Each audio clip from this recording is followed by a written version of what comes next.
जय हिंद दोस्तों, सैनिक समाचारों में आपका हार्दिक स्वागत है। सबसे पहले बात करूंगा रोज की तरह हेडलाइंस की। हाँ जी दोस्तों, खुशखबरी, डीए-डीआर के आंकड़े जारी, कितनी होगी बढ़ोतरी, देखें पीआईबी रिपोर्ट इसकी निकल चुकी है। हाँ जी, कौन से एटीए के आंकड़े हैं इसके बारे में बात करूंगा।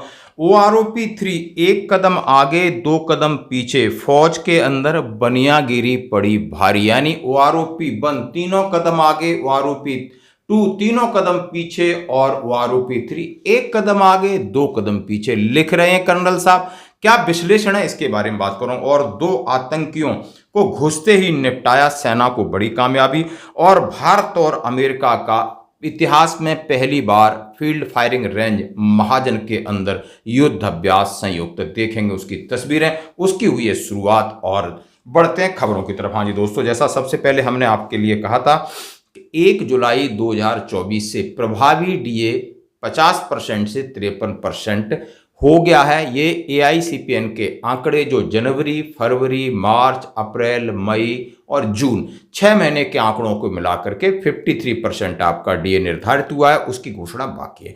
अब मैं बात करूंगा जनवरी 2025 में अब कितना डीए बढ़ेगा। हर महीने उसके आंकड़े निकलते हैं। जैसे कि जुलाई के आंकड़े कल शाम को रिलीज हो गए।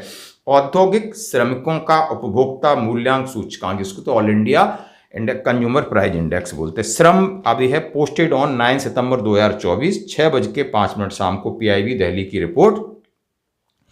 श्रम ब्यूरो श्रम रोजगार मंत्रालय से संबंधित कार्यालय द्वारा हर महीने औद्योगिक श्रमिकों के लिए जो उपभोक्ता मूल्य सूचकांक का संकलन देश में फैले हुए 88 महत्वपूर्ण औद्योगिक केंद्र 317 बाजारों से एकत्रित खुदरा मूल्यों के आधार पर किया जाता है।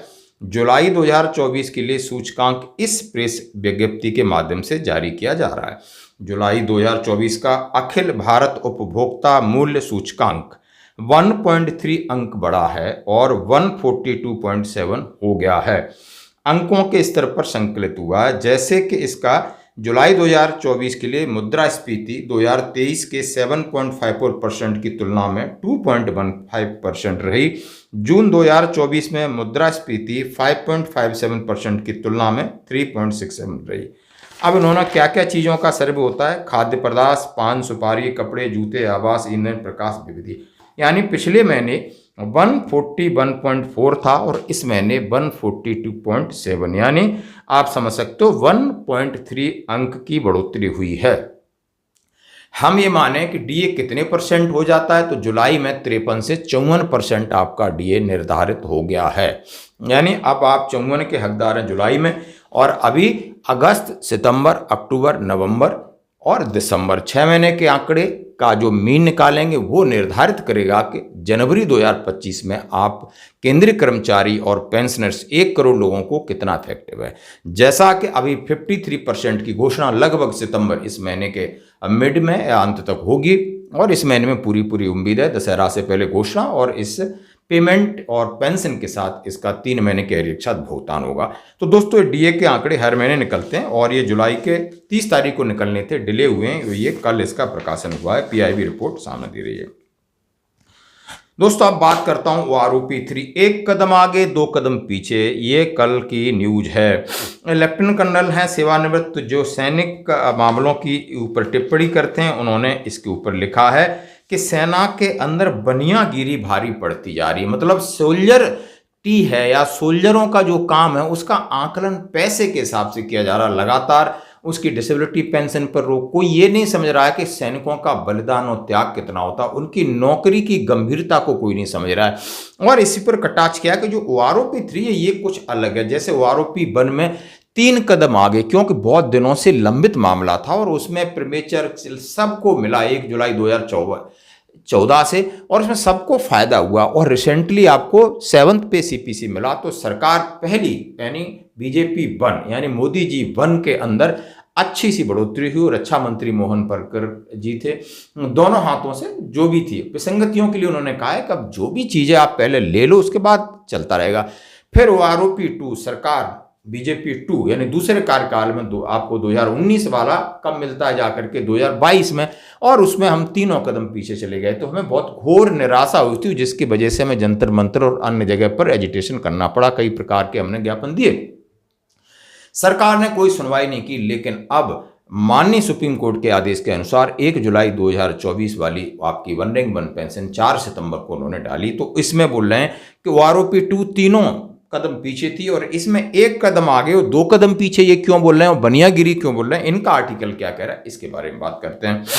अब तीनों कदम पीछे इन्होंने कह दिया था कि उसमें किसी को फायदा नहीं, बिल्कुल मनमानी तरीके से हुआ। लेकिन OROP 3 में इन्होंने लेंथ ऑफ सर्विस का ध्यान रखा है, यानी ना ही ये जो पॉलिसी 7/11/2015 के हिसाब से, ना कोश्यारी रिपोर्ट से, ना ही इसका बेसिक कॉन्सेप्ट है। ये एक बहुत ध्यान में रख कर के जो टेबलों में समय लग रहा था लाइव डाटा, मैंने कहा था कि OROP 1 से ही कैरी फॉरवर्ड किया जाएगा। सीधा सीधा हमने आपसे कहा था कि इस बार जो नए लोगों को यदि वो 2023 बेसिस लेते हैं तो पेंशन सबकी घटेगी, सिपाही से लगा करके, आप समझ सकते हो, सूबेदार, मेजर, कैप्टन या सबकी। लेकिन उन्होंने ये आंकड़े पीछे से टैली किए। उन्होंने अब की बार ये सोचा कि OROP 3 को पीछे वालों के बराबर कर दिया जाए, जैसे कि पहले लेफ्टिनेंट कैप्टन को किया था।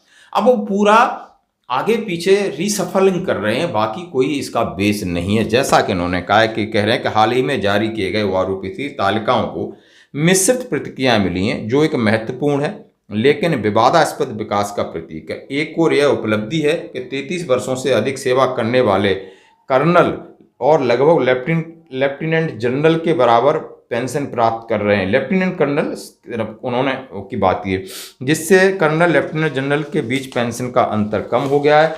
और दूसरी बात उन्होंने कहा है, OROP वन रैंक पेंशन की मूल अवधारणा समझौता होती नजर आ रही है। OROP का मूल उद्देश्य सुनिश्चित करना था कि जो अधिकारी या जो जवान जल्दी सेवानिवृत्त होते हैं उन्हें किसी प्रकार का नुकसान हो, लेकिन छोटी अवधि के लिए उचित मुआवजा मिले। 2006 से पहले जूनियर रैंकों की पेंशन की गणना में अधिक वेटेज दिया जाता था ताकि जल्दी सेवानिवृत्त होने वाले को न्याय मिले। वर्तमान OROP कार्यान्वयन में हालांकि देर से सेवानिवृत्त होने वालों को अनुचित रूप से लाभ मिलता दिखाई दे रहा है, जिससे जल्दी सेवानिवृत्त होने वाले पेंशन काफी कम हुई है। इस उद्देश्य के उलट होने से कई लोगों का मानना है कि OROP का मूल लक्ष्य कमजोर हो गया है। जल्दी सेवानिवृत्त होने वालों को उचित वेटेज न मिलने से इसका उद्देश्य अधूरा रह गया है और इसे कानूनी रूप से चुनौती दी जा सकती है, यानी कोर्ट में जाने के लिए कहा है। और उन्होंने कहा है शायद बजट कटौती को उन लोगों के मनोबल और कल्याण से अधिक प्राथमिकता देना है, यानी उनको बजट में ध्यान रखते हुए जो सेवा से जल्दी बाहर हो गए। सवाल उठता है कि सशस्त्र बल कैसे एक युवा सेना को बनाए रख सकते हैं, जब उन लोगों के मनोबल को भी बढ़ावा दे सकते हैं जो बिना पर्याप्त लाभ के जल्दी सेना से बाहर हो जाते हैं। इस जटिल स्थिति में ऐसा लगता है कि वित्तीय प्राथमिकताएं सोल्जरिंग के मूल्यों के ऊपर हावी हो रही हैं। कई लोग सोच रहे हैं क्या ये बनियागिरी सेना की सेवा की मुख्य धारणाओं पर हावी हो रही है। उन्होंने कहा है कि बिल्कुल बनियागिरी हो रही। सोच समझ के हर सेना के अंदर फैसले, उसमें सबसे पहले फाइनेंस को ध्यान में रखा जाता है। ये नहीं रखा जाता कि इनका संघर्ष और इनकी सेवा किन किन प्रतिकूल कंडीशनों में होती है दोस्तों। तो ये आप OROP को अब बढ़ते हैं। 2 आतंकी, हाँ जी दोस्तों, बात है JND के रजौरी में नौशेरा सेक्टर में LOC पार करते हुए 2 को बिल्कुल टपकाया और ऊपर पहुंचाया जहां उन्हें जाना चाहिए था। और वहां पर आतंकियों से हमदर्दी क्यों, यानी उन्होंने कहा, राजनाथ सिंह जी ने वहीं पर वो एक जनसभा को संबोधित कर रहे हैं, आप वीडियो देख सकते हो। आतंकवादियों के प्रति हमदर्दी हुआ करती थी। अभी मैंने सुना कि नेशनल कॉन्फ्रेंस के लीडर उमर अब्दुल्ला साहब ने क्या कहा है, कहा अफजाल गुरु को फांसी नहीं होनी चाहिए थी। मैं पूछना चाहता हूं उमर अब्दुल्ला साहब से कि अफजाल गुरु का फांसी नहीं होनी चाहिए थी, क्या उन्हें सार्वजनिक रूप से माला पहनाया जाना चाहिए, क्या किया जाना चाहिए? सवाल का मैं आपसे जवाब दे रहा हूं। कुछ लोग बोल रहे हैं कि आतंकियों को माला पहनानी चाहिए थी। पता नहीं इनका कौन सा हक है, माला अब सेना ही पहनाएगी। और बहुत ज़रूरी है कि घुसने से पहले ही उनको निपटा दिया जाए और उनके साथ जो उनका इंटेंशन है वो पूरा होता रहे, जाते रहें। और अब मैं बात करूंगा सबसे बड़ा भारत अमेरिका सेना का संयुक्त अभ्यास महाजन फील्ड फायरिंग रेंज बीकानेर के पास। और ये इंडिया के 600 सोल्जर और उनके भी इतने ही हैं और राजपूताना राइफल्स की एक बटालियन लीड कर रही, अन्य भी इसके साथ हैं।